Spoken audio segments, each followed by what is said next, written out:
1 घन्टामा बल्ल यति सुकेछ कि आज सुत्न पाउनुहुन्न मम्मी।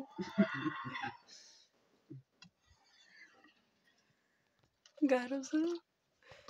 मेरो घिउ त तातिसक्यो। खरिसक्यो। मेरो काम घिउ खराउने, मम्मीको काम के अरे कुरोनी घोट्ने, अनि बुवा र दाइको काम चाहिँ त्यो पोको पार्ने हो। होइन पोको पार्ने त्यो सकाउनु भयो अनि सुत्न गइसक्नु भयो। अब मम्मीको काम त कतिखेर सकिने हो थाहा छैन।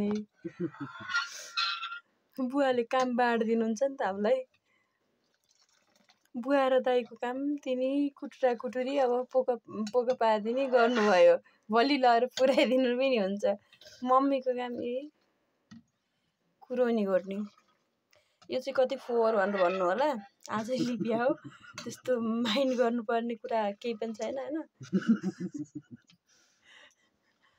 यो अब गाउँघरको स्थिति हो नि ठुलो फोहोर चाहिँ नभन्नुलाई नपत्याइ माथिले पनि हेर्न सक्नुहुन्छ। यो काला भाँडा बसाल्दा एक दिनमा यस्तै हुन्छ। दिनकै लिप्दाखेरि नि यस्तै हुन्छ।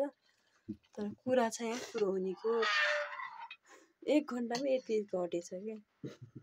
आगो बाल्ने नि उम्लिएर जान्छ। गाह्रो छ।